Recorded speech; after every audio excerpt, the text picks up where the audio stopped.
Hello party people, welcome back.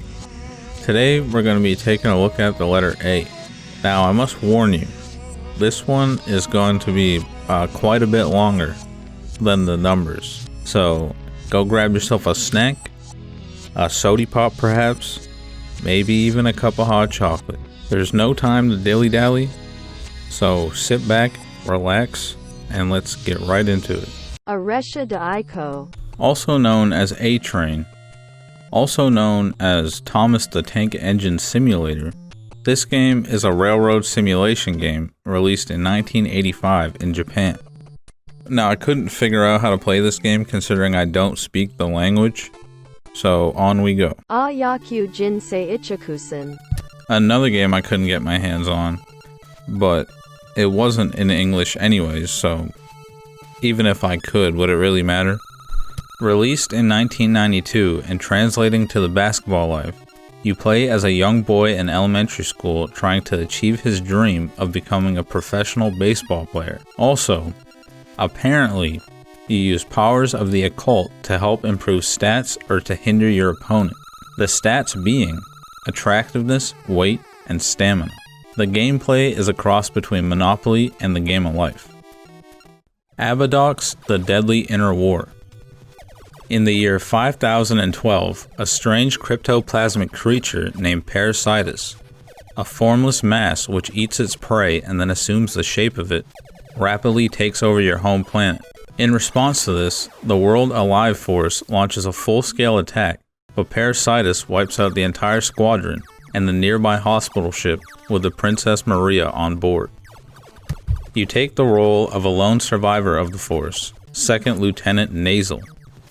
You are sidelined because your ship's energy drive is faulty, witnessing the attack take place. With your ship repaired and your weapons in hand, you ignite your jetpack and leave the spacecraft onto Parasitus' surface, then through its throat, through its nervous system, into its intestines, and finally the tube of death, which we all know means butthole. You fight off hordes of enemy antibodies, bacteria, and guardians that ward off intruders, while also picking up weapon upgrades, shields, and super speed. Your mission is to battle your way to its core in order to destroy it and to save the universe and Princess Maria. This game was actually great. I had a great time, and I probably will return at some point. Off topic, but during this series, I'm going to be taking games that I actually really enjoyed and putting them to the side. And then at the end of the series, I'll have like a list of the best NES games that I've played. Also, check out this Decaying Cow. If this doesn't make you want to go get this game right now, I don't know what will. The Addams Family. Instead of being based on the TV series from the 60s, this game is based on the 1991 movie. According to the manual, Creepy, kooky, ooky, spooky. The Addams family has been evicted. To save their home from the family attorney, who is after the family fortune, Morticia, Lurch, Granny, Pugsley, and Wednesday have gone to the house to reason with him. But when Gomez arrives, he realizes his family is missing. Thus, you play as Gomez on a mission to save your family, your home, and your money. In order to save your family, you must collect various bags of money scattered across the map. Strange place to be keeping your money, but who am I to judge? I mean, you couldn't get a vault? You are a billionaire. You couldn't get a bank account? Or under the mattress maybe? I don't know. On your journey, you will run into many ghosts and ghouls, as well as hidden traps, and puzzles you will need to solve across the many levels. The only downside I have with this game is that the Addams Family theme song is literally the only song that plays. It loops and it loops, and I played this game for like 20 minutes, man, and I would be okay with never hearing the Addams Family theme song again in my whole entire life. Also, check out this room with the family portraits. Sheesh, sheesh. The Addams Family, Pugsley's Scavenger Hunt. Pugsley's Scavenger Hunt follows a very similar story to the last entry. The Addams Family has been kidnapped and hidden inside their own home. Not sure why Pugsley wasn't kidnapped, but if he was, then we wouldn't have this game. and how could we live on without this game? Am I right, fellas? Unlike the other one though, this game has no music and barely any sound effects at all, so you better get real comfortable with the voices for this one. What is nice though, is that there are health icons around the map, as well as running shoes that make you go faster and count as an extra hit point. There's also candy and cakes spread across the levels, and for every 25 you collect, you replenish a heart, and for every 100 you collect, you gain an extra life. There are also swimming sections, and God knows I'm a real sucker for a good swimming level.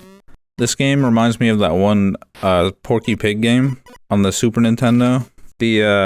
Hold on, let me Google it. Porky Pig's Haunted Holiday. Now that is a certified classic. Advanced Dungeons and Dragons. Dragons of Flame. Okay, so the next few games are based on Dungeons and Dragons campaigns, of which I know absolutely nothing about. So I'm just going to read a description that I found on the internet for each of them. So here we go. Your quest. Rescue slaves held by the ravaging dragon armies in the foul fortress of Pax Tharkas. Your journey begins as the companions explore the wilderness of the Elven Mosaic, where they gain valuable allies, the mysterious elves of Qualinesti. Each companion has different specialized skills. Use them wisely along the way to evade evil Draconian patrols. Keep one step ahead of the malevolent dragon armies while battling dragons, giant wasps, griffins, wraiths, zombies, and scores of other monsters. All the terrors of the journey, however, pale in comparison to the sheer horror of your destination. The impenetrable fortress of Pax Tharkas looms before you, crackling with vile energy. Remember, all the sizzling action happens in real time and in colorful animation. Your wits and reflexes better be sharp. In this game, you're either quick or you're dead. Advanced Dungeons and Dragons Dragon Strike. This first ever dragon combat simulator lets you fly the mighty dragons of Krynn into fierce combat. The War of the Lance has begun.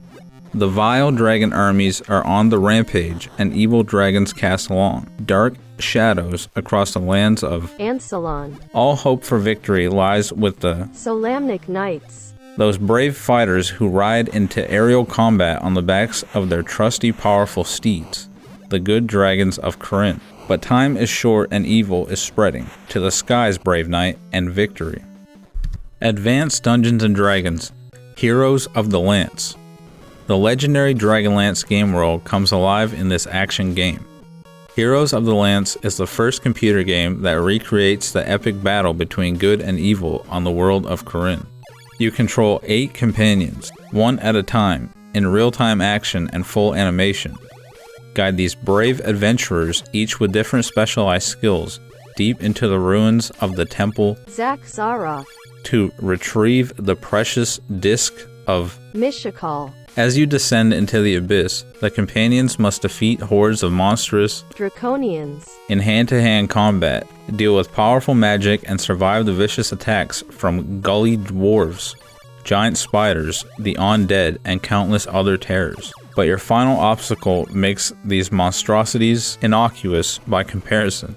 The platinum disc you seek are guarded by Kissin. an ancient black dragon, and there's but one way to vanquish this mighty beast. Find the key to destroy, Kissin. and the companions will take their first steps to earn the noble title, Heroes of the Lance. Advanced Dungeons and Dragons Hillsfar. Every visit to Hillsfar is a different, exhilarating experience. Explore the city, meet its colorful denizens on the streets or in pubs, and discover a quest. Your quest will keep you constantly on the move. Fight in the arena against raging minotaurs, ill-tempered orcs, or insulted swordsmen. Enter different buildings and utilize your maze running and lock-picking skills. Archery and equestrian events may also be part of your overall quest. Think and move fast. These minigames happen in real time. For adventure, there is no place like Hillsfar. Advanced Dungeons and Dragons Pool of Radiance. Located on the northern shore of the Moonsea, the fabled city of Flan. has been overrun by monsters led by a mysterious leader. Your quest: Uncover the identity of this evil force and rid Flan. of its scourge, restoring the city to its former glory. Along the way, you hope to find the legendary pool of radiance, said to glow with its own mystical power. Does it really give tremendous strength to the warrior who bathes in its magic waters? Or is that just an elfin myth? Before you meet the challenges ahead, you must create your characters and choose their races and battle skills. Then set off on your glorious quest to drive out the monsters and let the civilization reign once more. All I can really say about these games from my experience is that the art in the manual is pretty dank, but other than that, I have no clue. I apologize. Adventure Island. Adventure Island follows yet another Save the Princess storyline. An evil witch doctor kidnaps Princess Leilani, and you, Master Higgins, set out to rescue her. On your way, you will run into snakes, cobra, snails, sneal, pigs, pooter, bats, basser, baser, frogs, kello, hello, octopus, red oct, blue oct, whales, whaler, birds, kavass, spider, zigmo, and my personal favorites, fire and skeleton. There's also a stamina meter that you must collect fruits in order to maintain. While you are playing, you pick up power-ups such as an axe, which can be thrown, a skateboard, which makes you move faster, naturally, a flower, which allows you to gain more energy from fruits, milk, which fills up your energy meter, and a honey girl, which basically has the same effect as a Mario star, and an eggplant, which quickly drains your energy. There are also checkpoints scattered across the map that allow you to respawn there if you happen to die. But if you run out of lives, you're donezo, and you have to start from the beginning. Adventure Island 2. Now this game slaps. Alright, a brief intermission here. So I realized that I got the story wrong for this game while I was editing, so I'm gonna hop in right here to set the record straight by reading the manual, because that's what I'm best at. Well, that evil witch doctor refuses to give up. Princess Leilani may be safe, but her sister, Tina, has been nabbed. And this time you've got real trouble, because not one, but 8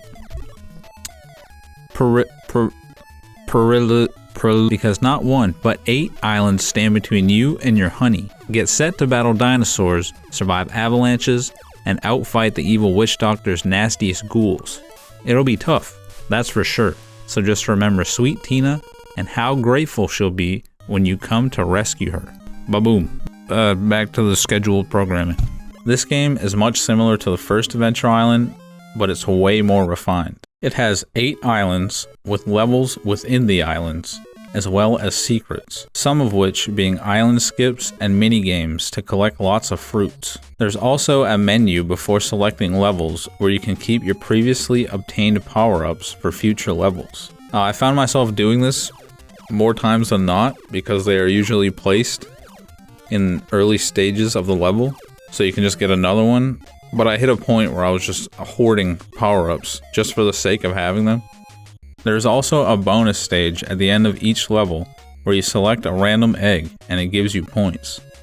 But my favorite part of the game are the dinosaurs you can collect as you progress. They are the blue Camptosaurus. He whips his tail, is his attack. A red Camptosaurus who spits fire. Elasmosaurus who can swim really fast. And Pteranodon who flies. There's also this coyote that runs in from behind every so often at super speed for no reason, and it scares the shit out of me every time.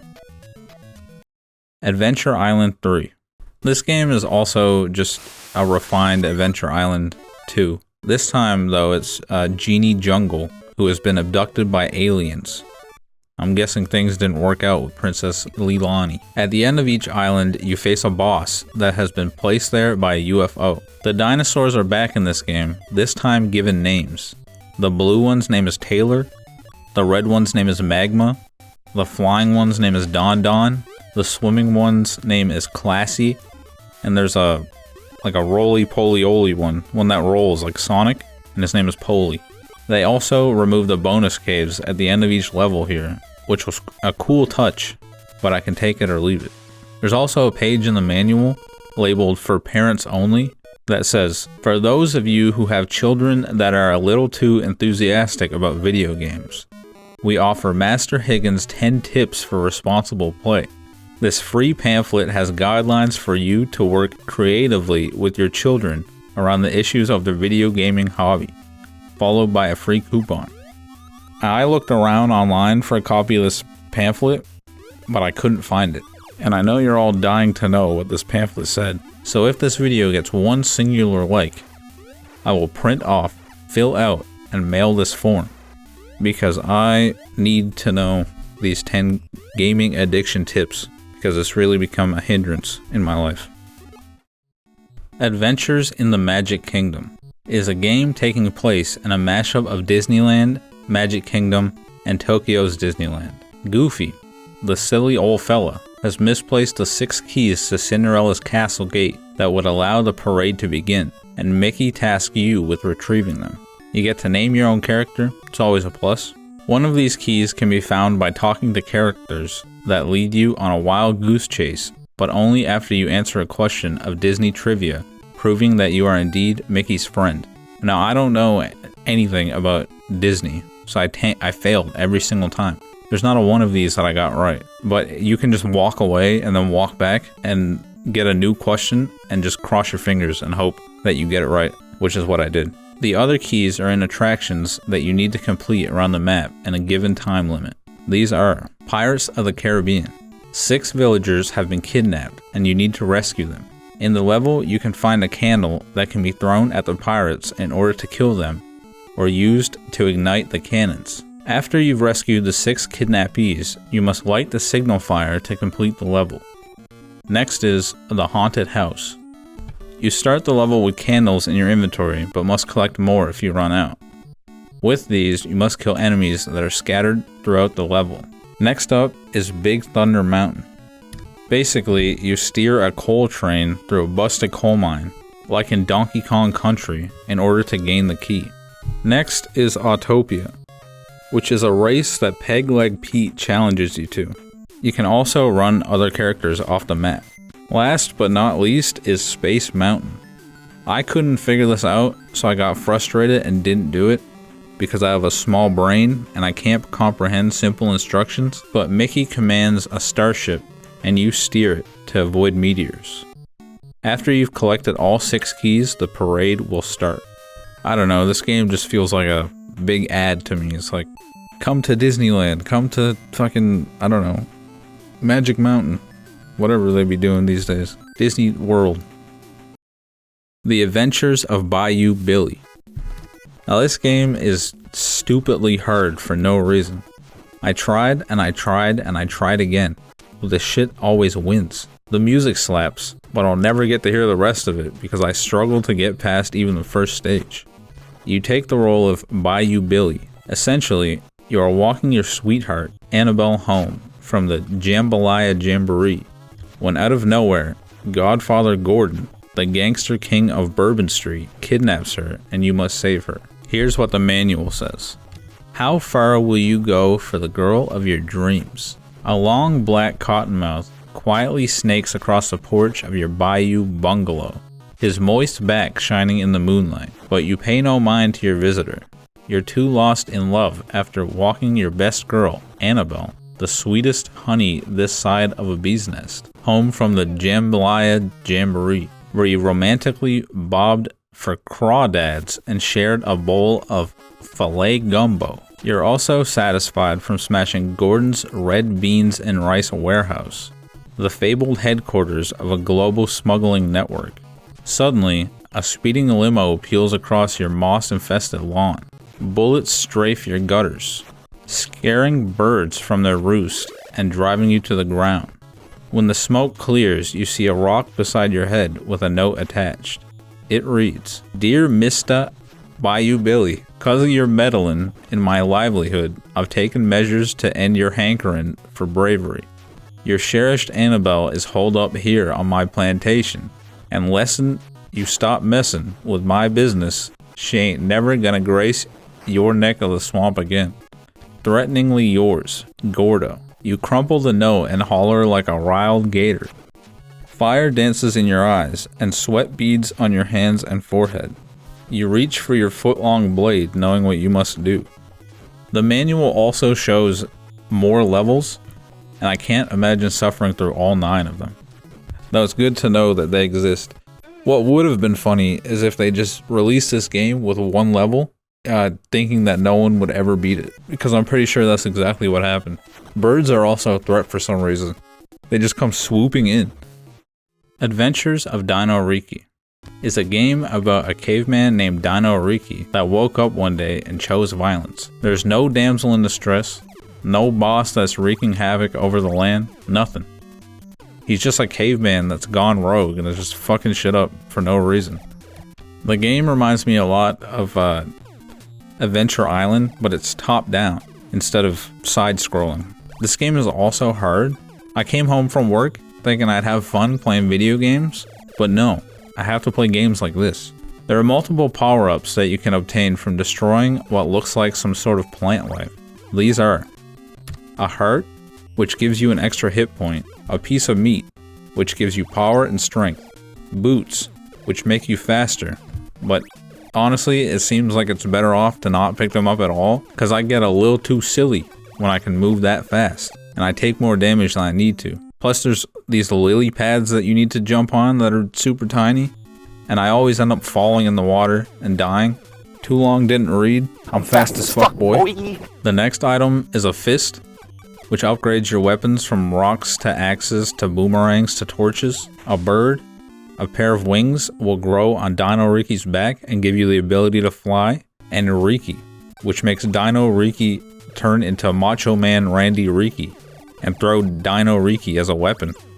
This is I'm literally being so serious, I'm not making any of this up. And a diamond. After collecting 6 without getting hit by enemies, the game will give you an extra Dino Riki. Take a shot every time I say Dino Riki. It's like they double up so you can shoot twice for the price of 1. And lastly, a star, which destroys all the enemies on the screen.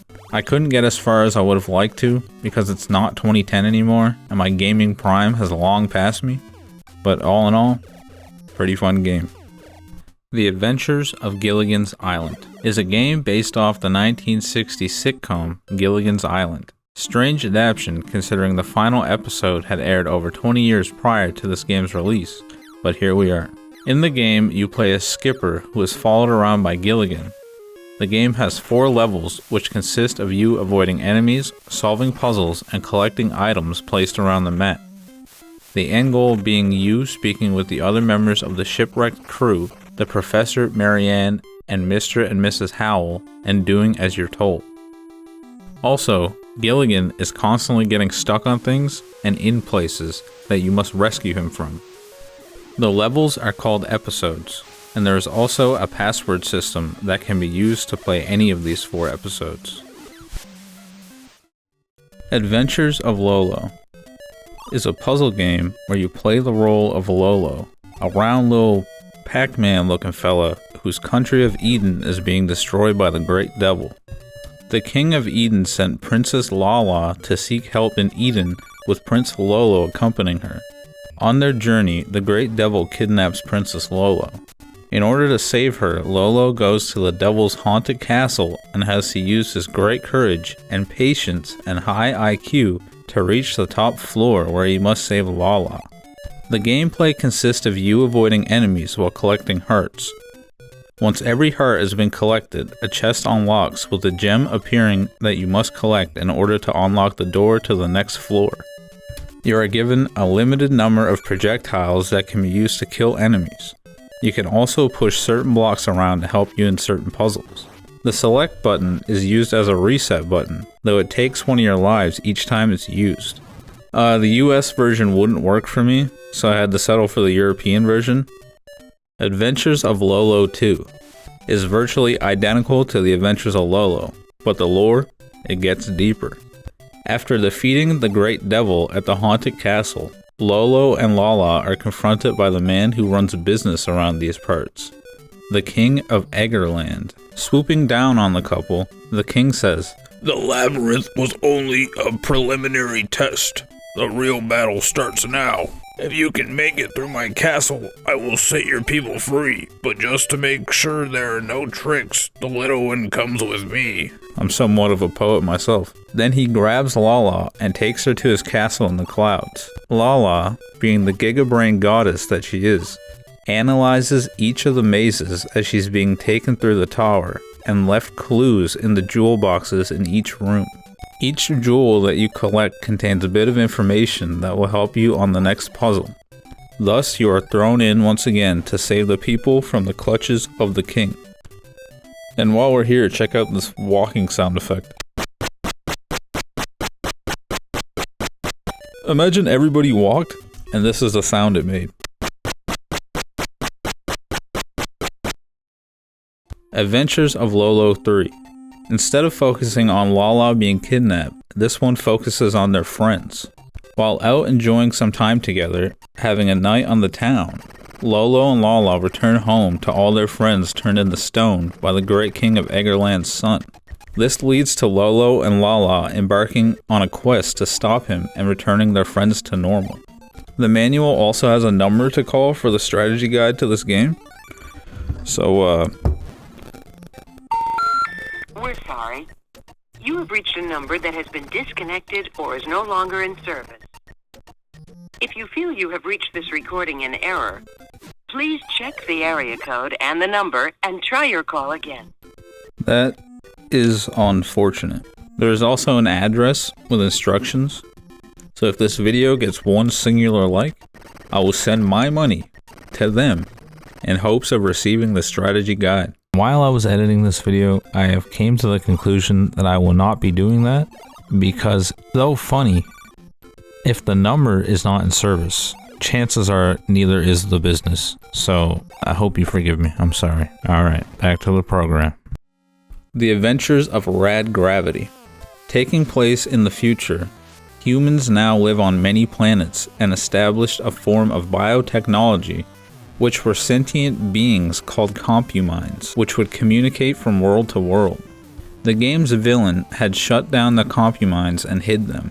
You play a character named Rad Gravity who happened to find one of the compumines named Keikos. Together, Rad Gravity and Keikos. must find the 8 compumines that are hidden on the 8 different planets. The manual is also a comic book. Check this out. There are also a bunch of cool weapons and devices, like the teleport beacon, which lets you place it then teleport to it when you need. The communicator, which can teleport you back to your ship or regenerate your energy if you need. The translator, which lets you read alien text messages. An energy disc, which let you levitate. The weapons are a laser sword, which is basically a tiny lightsaber, a super sword, which is basically a lightsaber, a power pistol that vaporizes your enemies, a vertigun, which is a weapon that lets you shoot in any direction opposed to only left or right, a magnagun, which is the most powerful pistol of them all, Sarian crystals, essentially grenades, and crystal bombs, Sarian crystals but more powerful. There's also armor. All in all, pretty cool game. I just think it takes some time to get used to. The Adventures of Rocky and Bullwinkle is a game about the Rocky and Bullwinkle TV show that aired from 1959 to 1964. The game takes place in Frostbite Falls, Minnesota, where Rocky and Bullwinkle receive a telegram stating that Bullwinkle's great-great-grandfather was moose-snapped many years prior and taken to an English estate as quarry for a big game hunter. Turns out the old moose made such good game for the hunter that he left his entire estate to him. The manual goes on to say that through pure dumb luck, this makes Bullwinkle the Earl of Moosechester. Unfortunately, there will be a couple obstacles in the way, namely Boris and Natasha, that plan to stop Rocky and Bullwinkle from collecting his inheritance. Thus, you are thrown in to make the journey to England for Bullwinkle to inherit his title. The game was hard, and looks like it was made in Microsoft Paint, which is to be expected, but with that being said, You can play as either Rocky or Bullwinkle. Bullwinkle throws bombs and can charge, while Rocky throws bombs and flies. The Adventures of Tom Sawyer. Based on the 1876 book, The Adventures of Tom Sawyer by Mark Twain, this game is about Tom Sawyer falling asleep in class. The end. While asleep, he dreams that Becky is kidnapped by Joe, and he must play through 6 stages to rescue her. There's pirates, octopus, alligators, rats, ghosts and ghouls, and a dragon. After beating the game, he wakes up to a feather belonging to Joe on his desk. The classic movie trope where the kid dreams something and wakes up with an item from the dream, leaving the audience to never know if it really happened or not. I had a difficult time with this game at first, but then I found the strat was just to spam throw rocks, and then it was a piece of cake. Afterburner. You are flying in the F-14 Thundercat, the leanest, meanest fighting machine ever made. Naval intelligence has pinpointed 2 locations where enemies have hidden its 2-part plan to conquer the world. You must reach these sites and destroy the plan before they are able to act on it. This game is extremely hard on the eyes, but you can do a loop-de-loop, so all is forgiven. I sensei no oshiet, watashi no hoshi. This game isn't in English, nor could I find it, but basically it's another horoscope simulator. The player must choose their zodiac sign, birthday, and gender, and then the game tells you your destiny depending on planets, your future love life, etc. Ba-boom. Ayana no Yogan, from the Legend of Baloobaluk.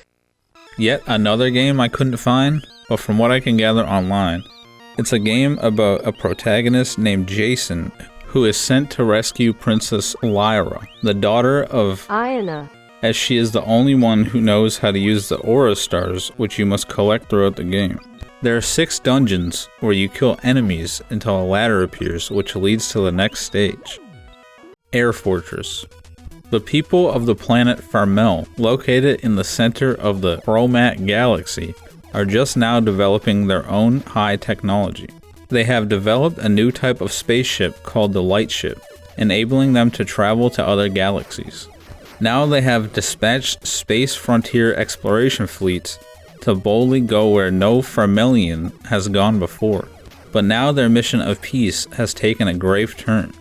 While scouting the Yubert galaxy, their Farmelian fleet has came across a group of 8 huge space fortresses, living entities that survive by destroying and feeding on defenseless civilizations.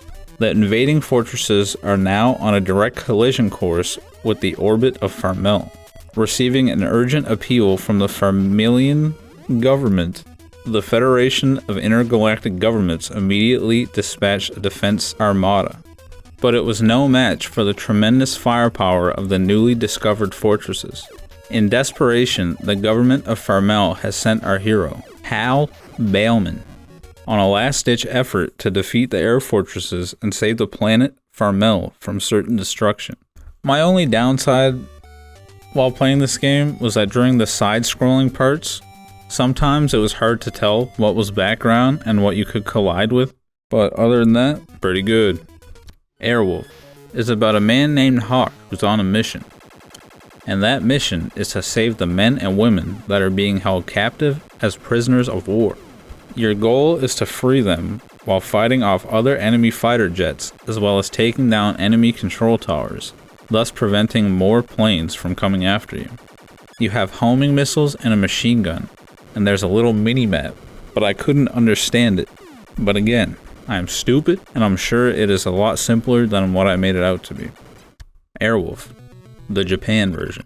It's hard to find anything online about this one because all the search results show the acclaimed version, but I did manage to get my hands on it, and from what I can gather, you play as Hawk, once again, and your comrade St. John is being held hostage, and if you don't save him within 24 hours, the enemies will launch a nuclear missile towards New York City. Before spawning in, you get to select and edit your weapons.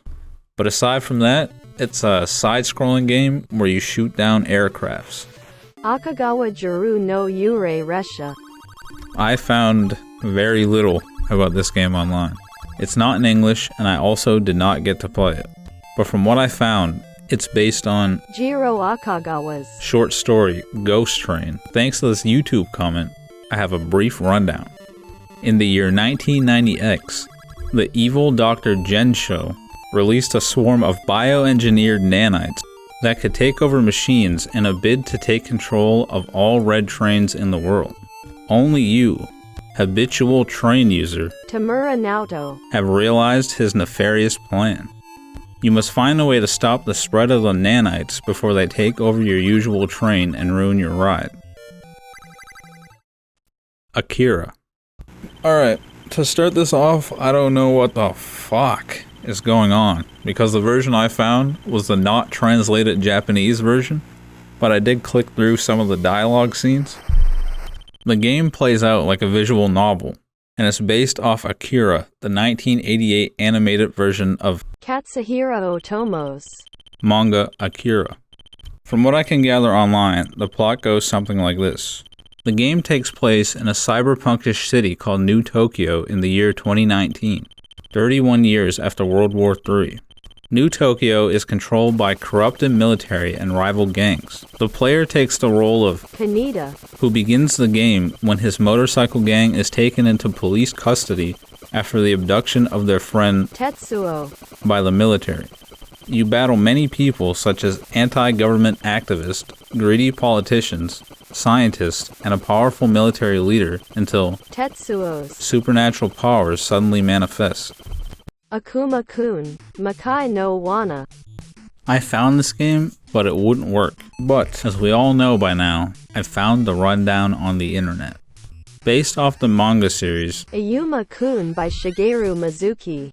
you play as Akuma-kun, a child prodigy who appears once every 10,000 years. Akuma-kun, Dreams of a world where all human beings get along and believes that demons are necessary to achieve this goal. At the beginning of the story, you are not yet successful in summoning demons on your own, so you seek the help of a wizard-type little fella named Dr. Faust, who teaches you how to summon demons. Shadow Wizard Money Gang. We love summoning demons. Dr. Faust also gives you the Solomon Flute, which gives you the power to use these demons to benefit you, like fighting in battles for you. Pokemon reference? Scam alert. Scam alert. Al Unser Jr.'s Turbo Racing is a racing game that was adapted from the Japanese game World Grand Prix, Pole to Finish, that I am simply the best at, and I will gladly 1v1 any person on this planet, and that includes Al Unser Jr. Aladdin. This game is a botched port of the Sega Genesis version, if we're being honest. Based on the 1992 film of the same name, you play as Aladdin. You fight off enemies and collect gems that give you points and extra lives. You throw apples at enemies to stun them and jump on their heads to kill them. The official NES port is missing a lot of material that was used in the other version. There really isn't much game-exclusive lore that I could find, so go watch Aladdin if you haven't already, then ba-boom, you get the game. Alex Demio's Race America is a racing game released in 1990 that I am sadly not good at. Womp womp. The character select screen for this game is also kind of cooked. I cannot lie. Alfred Chicken. Alfred Chicken is a game about a little chicken fella named Alfred. Who would have guessed? As far as the story goes, the manual says, "We, the Mecha Chickens, have egnapped Billy and his brothers to use in our evil cloning experiments. P.S. We have Floella, too. Ha ha ha ha." And what's an NES game without the plot revolving around saving someone? As far as the gameplay goes, on the other hand, it's a platforming game where you play as Alfred the Chicken, who lives in a block of cheese by the looks of it. You collect diamonds for points, and a plant watering can which can give you a 1-up if you manage to complete the level, among other things. Your main attack is a nosedive into enemies, such as wind-up mice, snails, common chicken enemies. You can also peck while standing, which is used to flip switches and collect balloons. Collecting the last balloon will take you to Mr. Peckle's Space Lab, where you get points and lives based on bonuses. 10 out of 10. Had fun. Plus, I got to achieve my dream of playing as a chicken living in a block of cheese. Alien 3.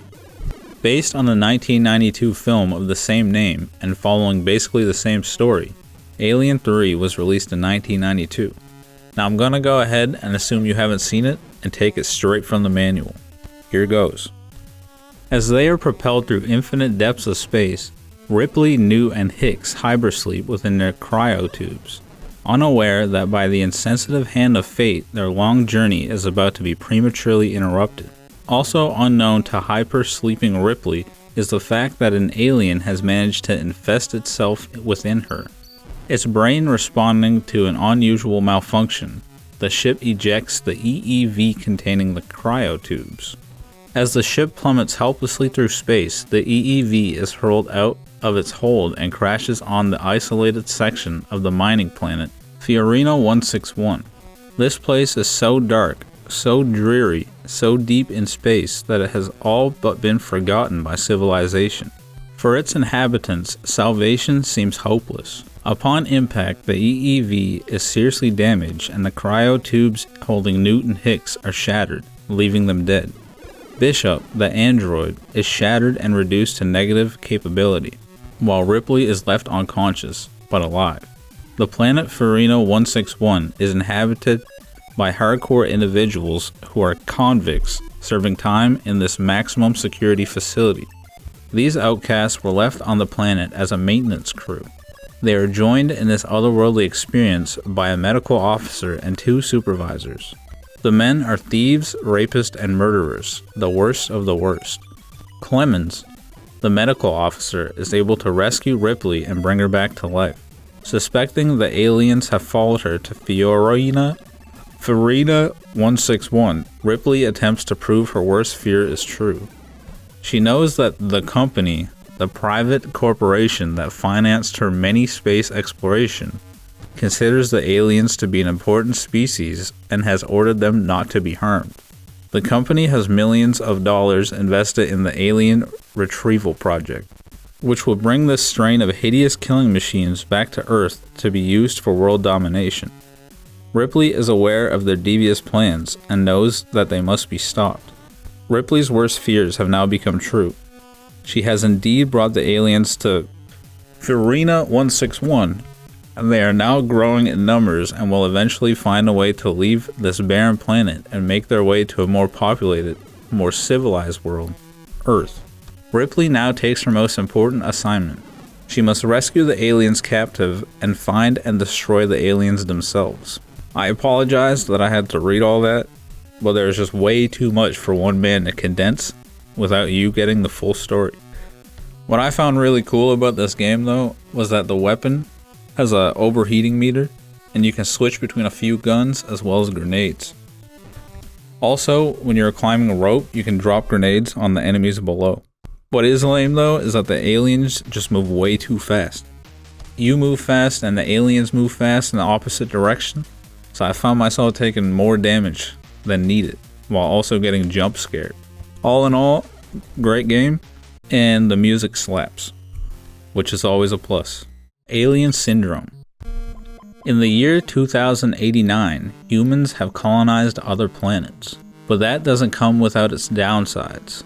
A race of aliens has imprisoned a bunch of people aboard their spaceship under the guidance of their alien boss. Having miraculously escaped capture, you must go from ship to ship to save your fellow humans.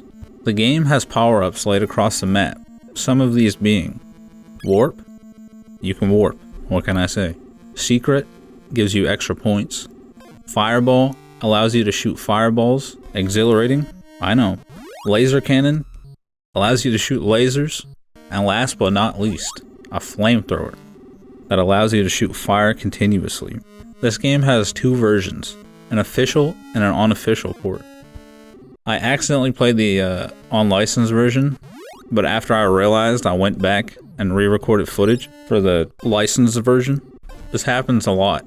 You may be surprised, but this has happened like 5, 6, 10 times. But so be it. I suffer on. While I was researching this game, I came across this arcade flyer, and this has to be top 3 pieces of art we've seen on this list so far. I mean, come on, look at this, come on, nah, look at this, come on, no, look at this, nah, look, nah, you see, nah, look at this, Look at this. Oh, now look at this real quick. Look at this. Look at this. All Pro Basketball is a basketball game consisting of 8 teams. Couldn't get the hang of it, but that's the gist of it. Alpha Mission. The story, according to the manual, is in the galaxy of Tetra Nova, a fierce war between 7 stars has laid waste to their planets. Having destroyed each other's homes, the 7 stars have formed an alliance to seek a new home, where they can rebuild and regain their strength to go to war once again. The planet they have chosen is Earth. You must pilot the fighter ship, Sid, against a deadly fleet of the 7 Stars Alliance. The fate of Earth rests in your hands. This game is okay, much like a lot of the other vertically scrolling shooters on this list. There are a few upgrades you can pick up along the way if you destroy the towers that are around the map, like double missiles instead of 1. 10 out of 10. I love dying in 1 hit. Amagon. Amagon, the most decorated Marine, is sent on a mission by his commander to investigate a monster-infested island. Many have gone, none have returned. He is given a machine gun and set off in a plane, where you crash land on the island's shore. Your duty is to make it to the other side of the island where your rescue ship is awaiting. I forgot to mention that this fella, transforms into what's basically this game's Incredible Hulk. He's like the Incredible Hulk Rambo. America Daitorio Senkyo. Now this game is something else. It's literally a game where you try to become the President of the United States. That's it. I don't even know what else to say. I found some lengthy summaries about this game online, but it's all about politics and big words that I can't understand because I know nothing about politics. This game isn't in English either, but for some reason I tried so hard to find it, and then I found it, I booted it for 5 seconds, realized I would never understand what's going on here, so let's move on, fellas. America Uden Ultra Quiz. Shijo Seide no Tatakai. This game is not in English, but it is the second quiz game based on a Japanese TV series called America Udon Ultra Quiz. American Dream. This game is about the player having $1,000 to their name, and they decide to spend $900 of it to get to New York City, where you must become the wealthiest gambler in the world. This game was not in English, but apparently Al Capone makes a cameo. Would you look at that? American Gladiators. Based on the TV show of the same name, American Gladiators consist of 5 minigames and a final boss level of sorts that has the player competing against a computer or a friend. These minigames are, buckle up now, there's a few of them. Joust. First to knock their opponent off the pedestal wins. I had a difficult time with this one, mostly probably because I am too impatient to learn the controls, but you know. 2. Wall. The first person to reach the top of the wall wins. This one would be fun if I could get past the first little bit. It's really hard to tell if you're going to hit the obstacles or not. That's what I'm blaming it on. Also, you can knock other players off, and if they hit another person on the way down, they'll fall too. In my case, it was a computer. Human Cannonball. You swing on a vine to knock a guy with a shield off a platform. Like Angry Birds. There you go. Powerball. Your goal is to go to either side of the field and get a ball and place as many into baskets as you can before the time runs out. And Assault. There's 2 ways to win this one. One is to reach the finish line before the time runs out, or shoot the enemy until he explodes with missiles you collect along the way. Once you've completed these, you are brought to the next level, which is what we will call the final boss stage, aka the Eliminator. It doesn't have a boss, by the way, it's just fucking hard. Unfortunately, I did not get this far, but the final boss stage has I-beams, which has you jumping platform to platform while avoiding medicine balls. The hand bike, that has you pedaling as fast as you can, again, while dodging medicine balls. The conveyor belts, that have you jumping from conveyor belt to conveyor belt. Who would have guessed it? You're dodging the stupid fucking medicine balls. And finally, the zip line that has you jumping rope to rope. This is the final event, the Nyabing. You are the American Gladiator, Medicine Ball Slayer, Glizzy Gobbler. Ankoku Shinwa, Yamato Takaru Densetsu. This game is not in English, though I did find it, and I did boot it up, but I didn't take anything away from it, besides the fact that there's this Hugh Hefner looking fella standing in front of a china cabinet for some reason. From what I can gather online, the game's plot is that a distant descendant or reincarnation of Takaru Yamato, the prince of the Yamato people that assassinated the leader of the Kumaso clan, is looking into the death of his father and discovers a plan by the existing Jumaso to resurrect their dark gods. Each chapter is played by exploring and searching for clues and talking to NPCs using a menu-driven interface. At the end of the chapter, the game switches to a side view where you must fight a boss. Upon defeating the boss, you are brought to the next stage. Anticipation is a video board game that takes elements from Pictionary and Trivial Pursuit. Basically, you roll a number and land on a color: yellow, green, blue, or red. After landing on one, you are brought to a screen where a connect the dots image is shown. Whoever guesses what the image is correctly gets the color. Once you get all 4, you continue to the next level. Whoever completes every level wins. This game would be great if you had somebody to play with. I played against a computer on easy because I have no friends and I don't feel like rage quitting today. Aoki Ukami to Shiroki Meihika, Genko Hishi. This game isn't in English, surprise surprise, though it was released under the name of Genghis Khan 2, Clan of the Grey Wolf. Not like I'd understand it any better, but goddamn, this menu music is a certified banger. Holy shit, ready up your ears, little fella. Listen to this.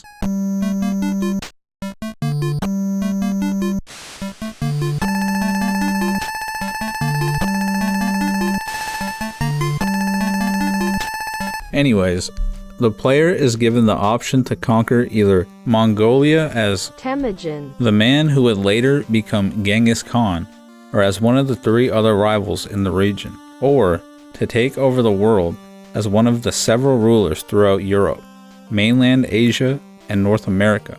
Conquests are made through the balance of economy, population, buying and selling manufactured goods, family relations, promoting and demoting generals, and developing military, all in a turn-based fashion. This game also includes a turn-based battle sequence. Arch Rivals is a basketball game that incorporates violence with no penalties. If you want to sock a fella in the face, no problem. This game was actually insanely fun, though all I did was punch people and try to make half-court shots. I think it would go absolutely bananas with another player. So if you plan on playing this game, I don't know, go get a friend and be like, yo, let's go play Arch Rivals. Arch on D's nuts. Yet another game where I have zero clue what is going on. I don't know why you'd be surprised at this. According to the internet, and this has to be true because everything on the internet is fact, and no one has ever lied on the internet. The goal of the game is to either occupy 5 power points to eliminate all the enemy pieces, or to eliminate all but one remaining imprisoned piece of the opponents. Any of these goals will result in a win. To break it down even further, here's what the manual has to say. The struggle continues. You don't need to tell me. The light and the dark side, 2 forces locked in an eternal struggle for dominance. The 2 sides are led by the spellcasting wizard and sorceress, and championed by armies of mythical beasts and legendary heroes possessing incredible powers. They meet on the battlefield of light and dark squares. Creatures gain strength when occupying a square of the opposing force's color. This positioning is crucial when the creatures confront each other for possession of the squares. But that's not all. Some squares are lumina squares. Throughout the battle, these squares undergo a phasing of color from light to dark, dark to light. This creates a constant change in balance of power. The combatant's strength ebbs and flows as the squares shift colors beneath them. It takes the plotting precision of a chess master combined with the lightning-fast reflexes of a gladiator to determine the outcome of this clash. The creatures move one at a time around the field, boldly challenging each other for possession of the squares. When they meet, they engage in one-on-one combat. Only one emerges to claim the victory and the square. The ultimate goal? The capture and control of the 5 power points, or complete elimination of the opposite force. Arctic is a puzzle game with the goal being to return the colored balls to their original stations, with there being red balls that destroy the other balls, resulting in a game over. Another thing I know about balls is that your mom is very familiar with them. Ba-boom. This game was only released in Japan, but is completely in English for some reason. I'm sorry, but I still couldn't take anything away from it. I understand what I'm supposed to do, it's just hard for no reason. Argus. You take the role of a fighter jet. You shoot enemies both in the sky and on the ground. You have the option to shoot missiles or lasers, though I do find the missiles to be a bit pointless because they don't go far and rarely connect. There are also maze-like structures that you can go through on your way, which are cool, but sometimes I can't tell if it's a maze or just something in the background, so I die, and I die, and I die, and I die. All in all, 10 out of 10, lots of explosions for the family and kids. Arkanoid. Now to start this off, I thought this game fucking broke my emulator. My controller wouldn't work, I unplugged it, I reset my computer, reinstalled the emulator, but no, this game is played with the fucking mouse. My brother in Christ, it took me like 20 minutes to figure that out. But is it really even my fault? I've played what, like 100 games by now? Feels like 1,000 anyways. And they're all played with this controller, but no, this one felt the need to be unique and go against what his parents wanted and decided to be the family disappointment. With that being said, 10 out of 10, great game, I accidentally played for an hour. Arkanoid is a classic game that everybody has played some version of, I'm sure of it, considering it's a ripoff in its own right. Arkanoid is a ripoff of Breakout for the Atari, and to drive this point even further, I found the list of every Breakout clone, and I'm going to read them all right here, right now, for literally no reason whatsoever. Here goes.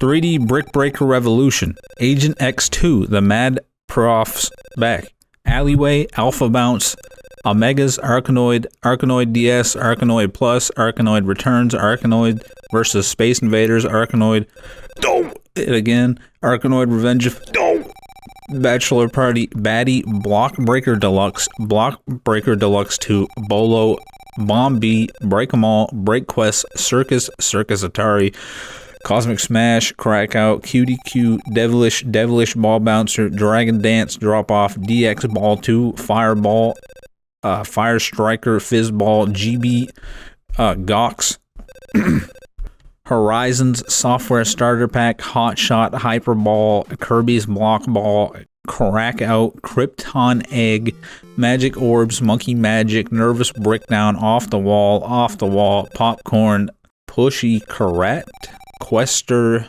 Ricochet Infinity, Ricochet Lost Worlds Recharge, Rival Ball, Shatter, Spore, Super DX Ball, Super Glove Ball, Super Ball Arcade, Titan, Traz, Vortex, Wizorb, and Woody Pop. That's not to mention all the ones that didn't make the list, but if this video gets 10 likes, I will play them all for no reason.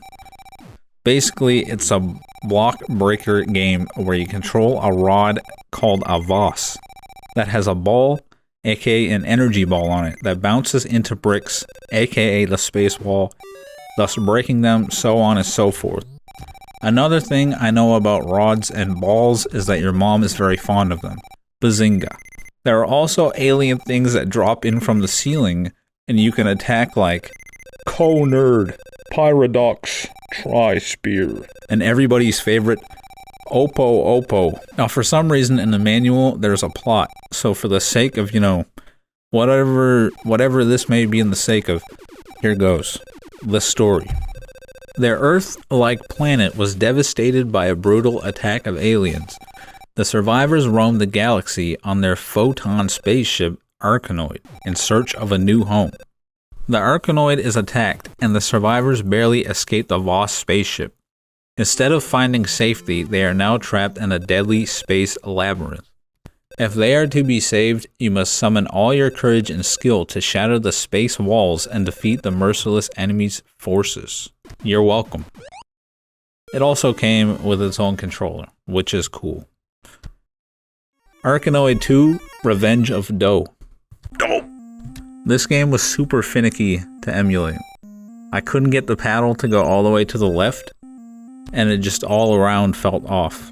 So before you flame me for being shit at every game I touch, this one's justifiable. This game's plot revolves around Doe returning to seek vengeance on the Voss space vessel. You once again control Voss and are challenged with defeating Doe once and for all. I know this one isn't as in-depth as the first one, but there really isn't that much info online to go on. All I could find was the arcade cabinet manual, which was all technical bullshit to show you how to set up the arcade machine. Arkista's Ring. The story of this game, according to the manual, is once upon a time in the Elven Kingdom, there was a city called Arkista. Arkista girl, and I liked it. That was protected by a magical ring. Legend had it that the magical ring would provide peace and harmony throughout the land. Elves from all over came to Arkista to live near the ring and share in the happiness and prosperity. The elves also had two ancient treasures, the Wealth Amulet, which provided fortune in the land, and the Elf Mirror, which protected the elves from harm. Arkista became the high point of elven civilization. Meanwhile, in his forbidden castle, the evil shogun raged and fussed. I will steal the ring of Arkista and the elven treasures, he screamed at his horde of wicked and vile creatures.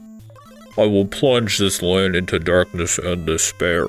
That night, he hatched a dastardly plan to take the ring and the elven treasures. Later, as the elves slept, the shogun's nasty ninja carried out their master's bidding. The ring is gone, cried the elves the next morning. So are our treasures. Oh, whatever will become of us now? Wailed the elves. Without the ring and the treasures, Arkista begun its slide into ruin. Birds refused to sing and the sky grew very dark. The evil shogun's army of horrible creatures overran the countryside. As the elves all huddled under their beds, the elders agonized in the town hall. Suddenly, the doors of the town hall swung open and in came Christine, a courageous little elf. I will go and rescue the ring, she declared. The elders looked at each other and shook their heads. Christine set out on her quest anyway, armed with only a bow and arrow. Fear not, townsfolk. I will defeat the fiendish shogun and return all he has stolen from us, she solemnly vowed. And so our story begins. Basically, you shoot enemies with your bow, and after you've killed so many, a key will spawn, allowing you to go to the next level.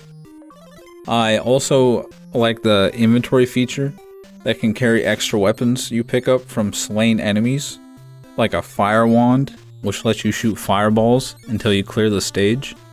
A thunder wand pretty much kills everything on the screen unless it's a more powerful enemy. A holy stick destroys most supernatural enemies, and a ninja stunner, which stuns enemies. I didn't see any ninjas because they are late game, but still. Stone Cold Ninja Stunner. You can also pick up more inventory space, which is always very cool, very swag, and very handsome. Also, check out these enemies in the manual. They're cool in like a, hey look, a second grader drew these kind of way. Armadillo.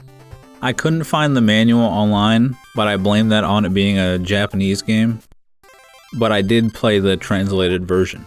From the game's menu, I gathered that you are an armadillo named Billy the Shell. Billy and his girlfriend Cheryl lived a happy life in Texas. Why they decided to make this game take place in Texas? Perhaps we will never know. Anyways, one day Cheryl was kidnapped by the evil Black Bean Gang, and it is up to you to save her. The evil Black Bean Gang, by the way.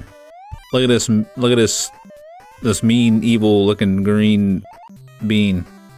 I learned a lot from this game, but most importantly, if an apple hits you on the head, you will shrink. Nobody knows what it means, but it's provocative. The overworld reminds me of Super Mario Bros. 3, and the game reminds me of Sonic, but it's not Sonic, you dig, son? Plus the controls are extremely wonky, or I'm just doing something wrong. Both are very possible, it's hard to say. Artelius. This game isn't in English, but from what I gathered online, an advanced civilization somewhere in the solar system is sucked into a black hole and transferred to another dimension. The parallel universe came to be known as Artelius, ruled by the diabolical king Sarbalor. He controls a machine that split the universe into spaces filled with asteroid belts. A cyborg has been built by a scientist named Dr. Ratto in order to defeat Sarbalor, whose main goal is to save Artelius from the evil king and to blow up and act like he don't know nobody. All I could take away from this game without Googling is that a young man vanished from Earth. Certified classic. Asmik Kunland. This game reminds me of Kirby. I haven't played Kirby, but from what I know, this is Kirby. It isn't in English, but I went to the World Wide Web and found out that it's about a pink dinosaur named Asmik Kun, aka Boomer in the English release of Boomer's Adventure in Asmic World, who is on a journey to recover 6 fragments so he can wake the dragon ruler of the world and make Asmic Land a paradise. For some reason, there are eggs floating in the sky in the background. We don't know why. Well, I know why, but if I told you, I'd have to kill you. Asterix. Based on the comic book series Asterix, the plot is, the year is 50 BC. Gaul is entirely occupied by the Romans. Well, not entirely. One small village of indomitable Gauls still holds out against the invaders. These courageous, tough, stubborn, gregarious, rowdy, and merry Gauls fear only one thing: that the heavens should fall on their heads. One day, the peace and quiet of this small village is broken by a disturbing piece of news. Obelix has failed to return from his wild boar hunt in the forest. The village council convenes and Asterix volunteers to set off and find his friend. To find Obelix, you will have to travel throughout Gaul, across the Roman Empire, and as far as the Egyptian pyramids. And all the time, you will have to battle the Roman armies and avoid the traps set by Caesar's spies. The game was alright, but check out this noise that plays when you fall off the map.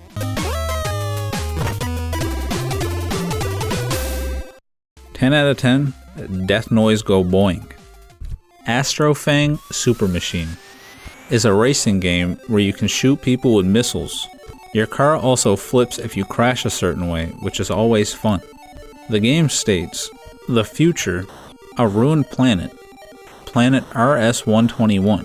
Desert and desolation now replace the advanced civilization that used to thrive here.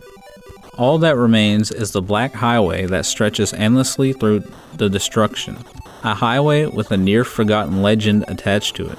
And now a strong man arrived to test this legend and thus become the legend himself. This man was named Rivers Cuomo. You caught me? I lied about the last part, but his name is actually Rivers. You can also transform your car from what looks like a DeLorean to a Mini Cooper, which I assumed was used to fit between cars, but I could be wrong because I didn't get that far into the game. Astro Roba Sasa. Sasa must take back all of the energy capsules that were stolen from him by some unknown entity. You must make it through various traps that the enemy has set up for him and arrive at the location of a black hole in outer space where the final capsules are hidden. Now I have no clue how to break this gameplay down without sounding like an idiot, but here goes. So you have this gun, and this gun shoots what looks like water balloons that can lift you off of the ground and in any direction. This feels a lot like Joust, if you've ever played Joust. Sometimes the energy capsules are locked behind metal bars that you must shoot until they fully deteriorate so you can get these capsules. There are also helicopters that drain your energy. Once your energy reaches 0, you fail the level. Eventually, the helicopters shoot bullets, which makes the game much harder. The game is good, it's just kind of difficult to control at times, but that's half the fun, so who am I, you know? Who am I to shit talk Astro Robo Sasa? Astyanax. This game is a banger, and I know bangers. I'm not gonna lie, I played this game for 5 minutes, and then I died a bunch, and so I quit. Then I was like, nah. Let me read the manual and then try again. And so what I gained from reading the manual was the knowledge that you can cast spells, and boy golly, this is a great game. I played it for like 2 hours, as a matter of fact. I know I say this every so often, but it's really true. I did play it for like 2 hours. Dreams. The girl is beautiful. Probably the most beautiful girl you have ever seen. But she seems sad or afraid. She is caught, trapped in some sort of bubble, and there is someone standing by her. Someone dark. Evil. She looks towards you and calls. Astyanax. Anthrax. Astyanax. Astyanax. Astyanax. And then you wake up. You are Astyanax, a 16-year-old student at Greenville High, and you haven't had a whole lot of sleep lately. A beautiful girl has been invading your dreams along with something sinister. She is being held captive. You're not sure where. All you know is you're running late for algebra and you can't worry about strange fairy tales. Gate to Remlia. As you head home from school later that day, the question of this morning appear again in your mind. Who is that girl, and who is keeping her in a bubble? You're so lost in thought that you barely notice the sky change colors, and the sun becomes a blinding ball of purple fire, and then everything goes black. I mean, come on. If this doesn't make you want to go play this game, then I don't know what will. Just because I like this game so much, I'm going to go ahead and read off the blurbs in the manual about each character. So let's begin. Astyanax, our hero, a freshman at Greenville High.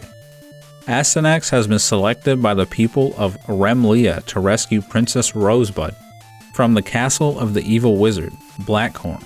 Princess Rosebud, ruler of Remlia. I'm probably saying that wrong, but whatever. Ruler of Remlia, captive of Blackhorn, imprisoned but far from helpless. Cutie, friend and advisor of Princess Rosebud.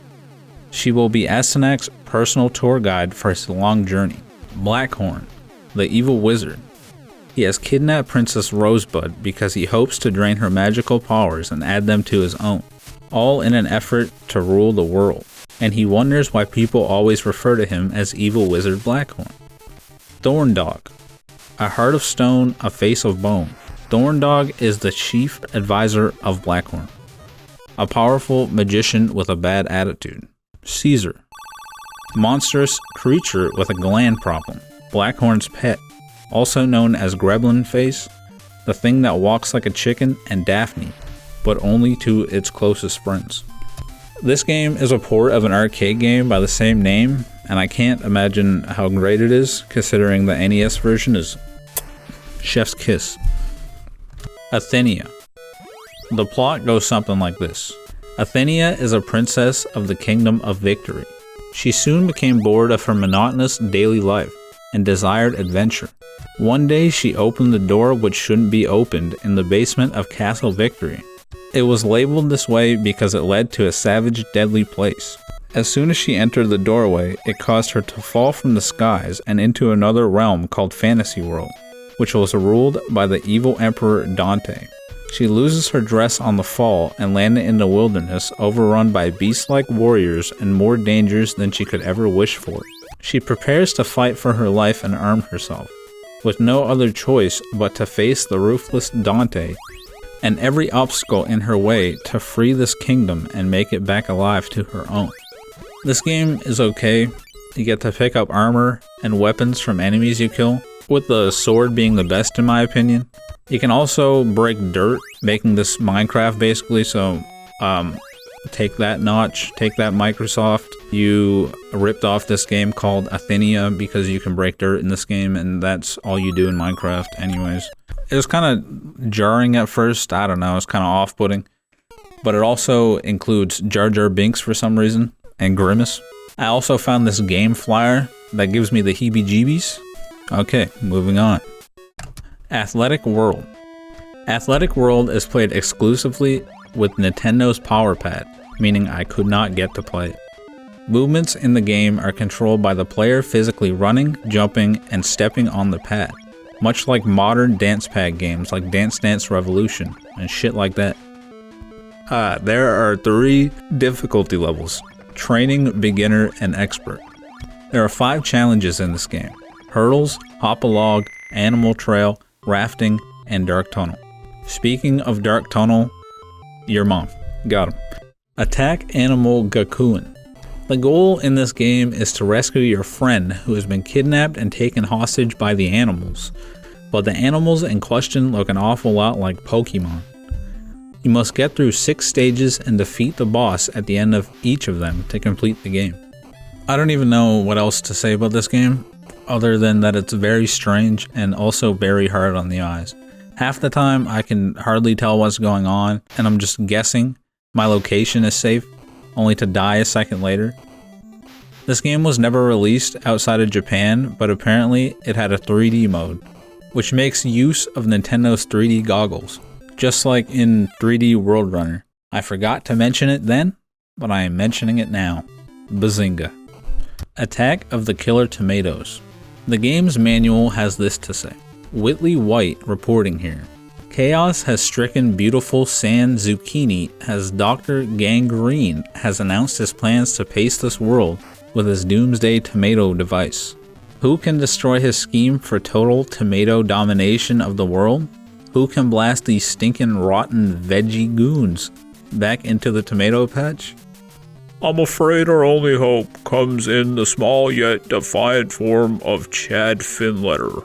Perhaps he'll be able to slip past the Crimson Cruddies that guard the evil scientist's lair and stop the madman once and for all. Chad has the resources, the resilience, and the ketchup-stained boots to free us from the menace of the Killer Tomatoes. I'll be reporting on Chad's progress throughout his mission. This is Whitley White signing off for now. Also, check out these enemies. Tomato bats, tomato rats, tomato spiders, kamikaze tomatoes, crack trooper. Not gonna lie, this is totally me when I am a crack trooper. Tamacho Man Randy Savage, Kachuk, Beefsteak, Fang, Zoltan, Mamato. Actually, Mamato is pretty sick, I can't lie. This game is like a fever dream. I'm just trying to wrap my head around the thought process the people who made this had. Also, if I was a kid, this game would give me nightmares. Imagine you have a kid, and your kid plays this game, and you put them to bed, it's like 8 p.m, I don't know, when do kids go to bed these days? And then you're asleep, you gotta get up at work at 6 a.m, and your kid is standing in the fucking doorway, Mom, I threw up, stanced, and it's all like, Mom, the tomatoes, the killer tomatoes are after me. How do you even react? Anyways, 10 out of 10. I hate being called tomato faced. Aussie Rules Footy is a football game with Inspector Gadget being the goalkeeper for some reason. This is not a banger, and I know bangers. Alright, fellas, holy shit. That wraps up the letter A. Glad we could end this list on a high note. If you made it this far into the video, comment, "This is not a banger," and "I know bangers," tomato face. Next episode will be on the bees.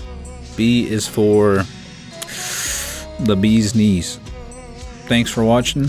Don't forget to comment, rate, subscribe, leave a video reply. Don't forget to steal that like button's lunch money. Later.